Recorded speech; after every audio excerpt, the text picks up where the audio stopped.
ஸ்ரீ காசி காண்டம் யாத்திரை பகுதி அந்தர்கிரக யாத்திரை. தொடக்கத்தில் அதிகாலையில் நீராடல் மேற்கொள்ளப்படுகிறது. பின்னர் 5 விநாயகர்களும் வணங்கப்படுகிறார்கள். பின்னர் ஒரு பக்தர் நிர்வாண மண்டபத்தில் நிற்கும் விஸ்வேசரை வணங்குகிறார். பக்தர் இவ்வாறு தீர்மானிக்கிறார்: நான் பாவங்களின் நிறைவை நிவர்த்தி செய்வதற்காக உள்கருவறையின் யாத்திரையை செய்வேன். இவ்வாறு சபதம் எடுத்த பின்னர் அவர் மணிகர்ணிகைக்கு செல்கிறார். நீராடிய பின்னர் அவர் அமைதியாக திரும்பி மணிகர்ணிகையை வணங்குவார். பின்னர் அவர் கம்பாலனையும் அஸ்வதாரத்தையும் வணங்கி வாசுகிசாவிற்கு வணங்குகிறார். பின்னர் அவர் பர்வதேசர், கங்கா கேசவர், லலிதா மற்றும் ஜராசந்தேஸ்வரர் வரிசையில் வருகை தருகிறார். பின்னர் சோமநாதரை தரிசித்த பின்னர் அவர் வராகருக்கு செல்கிறார். பின்னர் பிரம்மேஸ்வரர் மற்றும் அகஸ்தீஸ்வரரை வணங்குகிறார். அவர் காஷ்யபேசர் மற்றும் ஹரிகேசவனரை வணங்க வேண்டும். வைத்தியநாதரை தரிசித்த பின்னர் அவர் துருவேஸ்வரை தரிசிக்க வேண்டும்.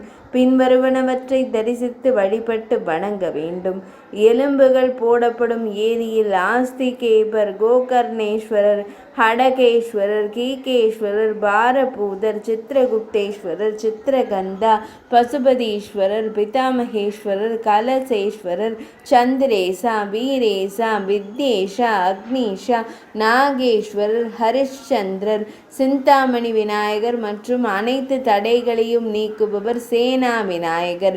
சிலைகளின் வடிவத்தில் வசிஷ்டர் மற்றும் வாமதேவர் ஆகியோரை காசியில் வேண்டுமென்றே காண வேண்டும்.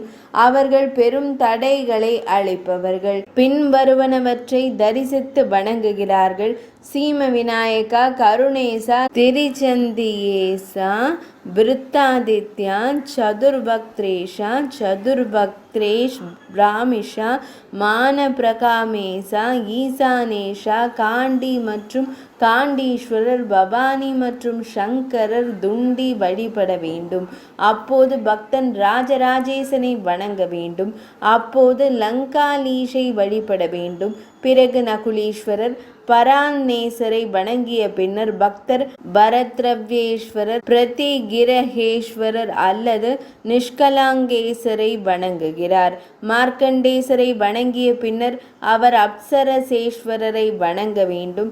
பின்னர் கங்கேசரை வணங்க வேண்டும். பின்னர் அவர் ஞானவாபி குளத்தில் தீர்த்தத்தில் நீராட வேண்டும்.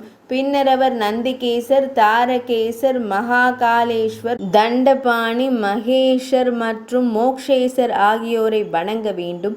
5 விநாயகர்களான வீரபத்ரேசர் மற்றும் அபிமுக்தேஸ்வர் ஆகியோரை வணங்கிய பின்னர் அவர் விஸ்வநாதருக்கு செல்ல வேண்டும். பின்னர் அவர் மௌனத்தை கலைத்து இந்த மந்திரத்தை உச்சரிப்பார்: எந்த வகையிலும் குறைபாடாகவோ அல்லது மிதமிஞ்சியதாகவோ இருந்தாலும் நான் முறையாக செய்த அந்தர்கிரக உள் சந்நிதி யாத்திரையால் பகவான் சம்புமூர்த்தி மகிழ்ச்சியடையட்டும். இந்த மந்திரத்தை உச்சரித்த பின்னர் பக்தர் முக்தி மண்டபத்தில் சிறிது நேரம் ஓய்வெடுத்து பின்னர் இல்லத்திற்கு செல்ல வேண்டும். அந்த மனிதன் தனது பாவங்களிலிருந்து விடுபடுகிறான். அவர் புண்ணியவான்.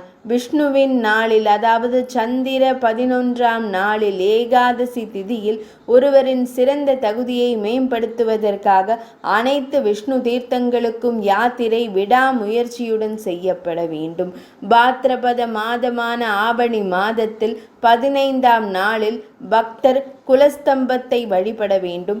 அதன் வழிபாடு துன்பத்தையும் ருத்ர பிசாச நிலையையும் நீக்கும். அந்தர்கிரக யாத்திரை பகுதி இனிதே நிறைவடைந்தது.